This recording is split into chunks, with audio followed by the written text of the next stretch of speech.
have the light come on. Is that on? Yeah, that's good. Right. Thank you.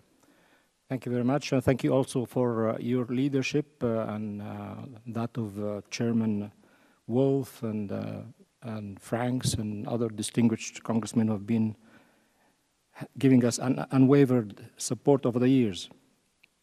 I'm honored to be here today, and I would like to request that my entire written statement be made part of the record. It's too long to be read. Of course, it's 9 pages, so I'm going to pick on a few important things which I think are indicative of what's going on in Egypt. I would start by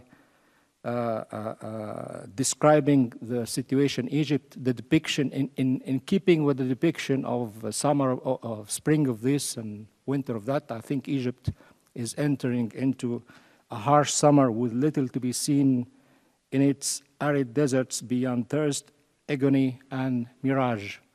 The first mirage is what is being hailed as a historic transition to democracy. It's a charade of a democracy, what's going on in Egypt today, right from the beginning, by design. In this land here, you start with a Bill of Rights, a constitution to set the rules of the game, and then you build the institutions. In Egypt, by design, the military and the Islamist Brotherhood have reversed the sequence and were intent against the desires and the requests of the revolutionaries and many secularist politicians right from the beginning, right from February, to start with a decent constitution, and they reversed the sequence to start with elections. That way, the elections, everybody, every kid in Egypt knew that it's going to be won by the Islamists. That way, they will make the constitution that's to their liking. So what's going on today, it's a charade of a process right from the beginning. Apart from the irregularities in the process itself of the elections of the past, the first phase one. And in fact, even all along the process, you know, in Egypt, even by law, you do not make a party which is based on religious or race foundation. 15 out of the 31 newly authorized parties in Egypt over the past 10 months have been all religious-based and openly asking for the application of Sharia. So that's the first charade. The first mirage. The second mirage is going into a civilian government. Egypt is entering a phase of an alliance of rule by the military and civilians.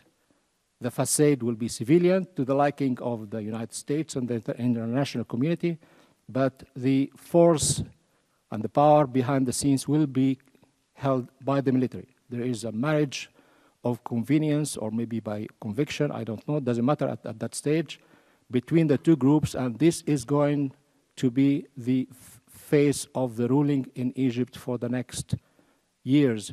So these expectations, we see op-eds here and there asking for passage from military to civilian. It's going to happen. There's no problem at all. The military are not interested in governing Egypt on a day-to-day basis. That's, in fact, a non-starter. They're not interested at all. They're interested in the authority and the power which they've held for the past 6 decades. All the presidents so far came from between them. Many prime ministers, ministers, heads of organizations. The economy, the army controls an economy which amounts to about 30–40% of the economy of Egypt. It's a black economy, it's a black box without any scrutiny or control of anybody. The budget, it's out of scrutiny of the People's Assembly, and they have said clearly they're going to maintain that in the future. So the couple or the alliance of military and Islamists are going to take over Egypt. The road may be rocky over the time, maybe the balance of power is not clear. Today, they both have interest in working together in governing Egypt for the next few years, but you don't know, we don't know. In fact, one prediction is that the Islamists who control the street may feel strong enough at one point to subdue the army, which is the same situation that happened in Iran, in fact, you subdue the army by doing some kind of cleansing, ideological or physical cleansing, to have an army under the arms of the Islamists. So we are entering a very rocky period. It's not a rocky transition towards democracy like some people would like to imagine or think. It's a rocky downhill process, which is not at all encouraging. I think we need to be prepared for what's going on and do not applaud all the appearances of democracy in Egypt, which takes me, I mean, there are so many details about why is this alliance between the two and what the army has, the SCAF has been doing over the past few months, but for the sake of time, I'll skip that. I may come back to it if you have any questions. The second mirage is, in fact, the idea that the Islamist parties are just like any other religious parties. Why not the Christian parties? And I quote here Secretary of State Hillary Clinton, which when she spoke at the National Democratic Institute's 2011 Democracy Awards dinner, just November 7th. It's a long quote. I'm going to just say, so there are plenty of political parties with religious affiliations, Hindu, Christian, Jewish, Muslim, that respect the rules of democracy. The suggestion, I mean, I would very respectfully but strongly disagree with that statement. If you take the Christian parties in the world, take the Germany's Christian Democratic Party, and try to think for a second that it has anything to do with a party like the Brotherhood, it's outrageous, in fact. The history, the movement of Christian parties started early 19th century. If you look at the history, the evolution, what they stand for, their current agenda, and you compare that with any Islamist party, it's like pretending that sulfuric acid and water are equal because they're both of them fluids. It's a day and night. The Islamist parties are followers of totalitarian ideology. In fact, it's even worse than the other totalitarian ideologies the world knew during the 20th century, because they pretend to speak in the name of God. So the world needs to be aware that what's happening there, it's not a democracy. The pretension that these parties will become democratic. I mean, we hear some amazing things like mainstream Islamist or moderate Islamist. It's like talking about a mainstream Nazi party or a moderate fascist party. These are equivalent. The contradiction of terms there are amazing. Then the Copts, where do the Copts feel there? The whole situation is going into, if it is not a theocratic or a military theocratic state, is a semi-theocratic state. Everybody, what is being called sometimes Tahrir II, which is the demonstrations that happened in Tahrir over the week from the 19th to the 24th, 25th of November, was preceded by an enormous demonstration by Islamists on Friday the 18th. For what? For one word. People have been working on a kind of a constitutional principles document for the past 6 or 7 months. Has many things, sometimes mostly contradictory, in fact. But anyway, at one point, at one phrase, a sentence to describe the future state was saying that it's a civilian state. Civilian, it's to avoid talking about secular, not only that, but it means non-theocratic and non-military. With these two meanings in mind, in fact, in the same document, there is also the stipulation which has been in the past, the old defunct constitution about Islam being the religion of state and principles of Sharia being the main source of legislation. So that's already in there.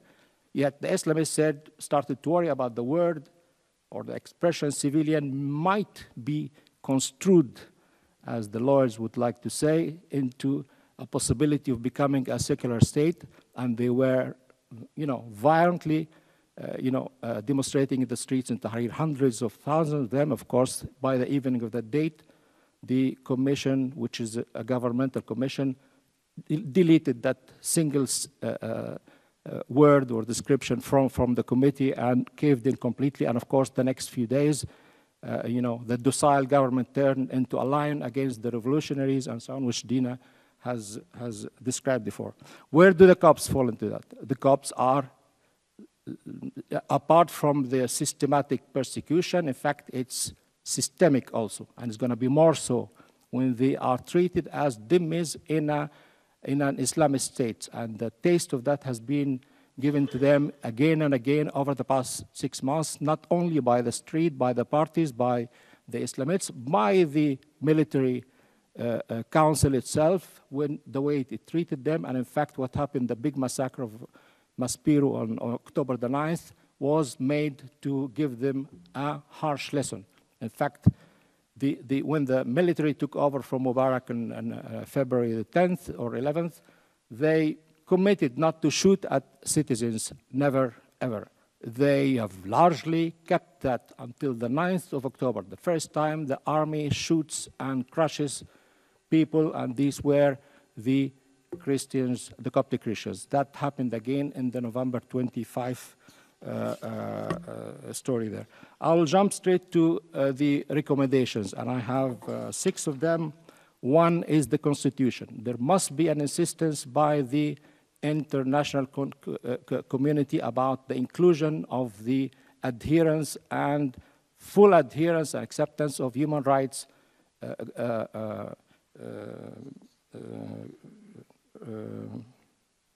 norms upheld in the foundational part of the new constitution. The world needs, at this stage, there must be a third alternative, because you ask pragmatic governments. We have the army on the one hand, the Islamists. What do we do? Which one? We should not be stuck with one or the other. The world must be able to choose to encourage, for the sake of Egypt, for the sake of the world, for the sake of the security of the area, to encourage the liberal secularist forces in Egypt, which do include the Copts. Copts are part of that movement. There hasn't been enough, in fact, with so much open doors and channels and discussion, talks between Western countries, especially the US administration and the Islamists, has been very, very modest effort to engage with the liberal secularist movements there. Third recommendation is implementation of justice. There's been very seldom implementation of justice in Egypt. We encourage the authorities there to take it more seriously. The massacre of Maspero, for example, basically not the only, the majority of those arrested are Copts. The perpetrators are the army, the other thugs in the street, which are mobilized by the secret police and so on, but yet the only people in jail are 28 Copts, plus a few Muslim activists who have been bravely supporting the cause of the Copts.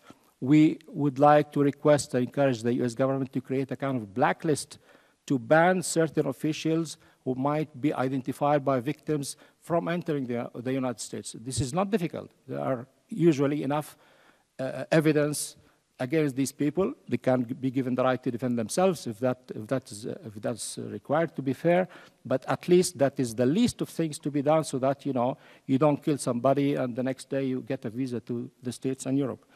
The fourth point is about foreign aid. I'm delighted to hear again and again the idea of the linkage of aid to performance of human rights. And in fact, it's not only the United States. This applies to the rest of the world.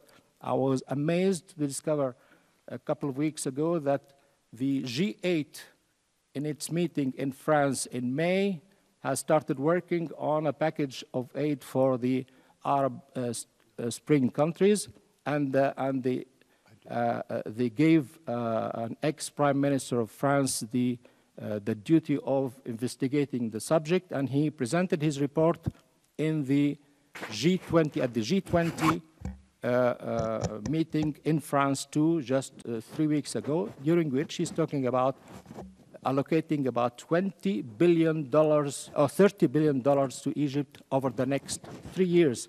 And not only that, I mean, he makes an astounding statement. You know, not only that people don't want or hesitate to link aid to any constraints, he makes the commitment to the opposite. He says, obviously, there shouldn't be, through that partnership, any attempt of political tutelage over the aid-receiving countries, which would be doomed to fail. I found that flabbergasting. I mean, the simple question is... Could you conclude, sir? Okay. The next point is the special envoy. The HR 440 has been adopted, and we strongly recommend the 1245 to be adopted too. And the last one is the U.S. and international community must stop appeasing Islamists and instead hold them accountable when they abuse human rights. Once again, Mr. Chairman, thank you very much, and I repeat, it's in the interest in Egypt and the world that Egypt be guided properly in the right direction in the next year. Thank you very much. Chair, thanks, gentlemen. And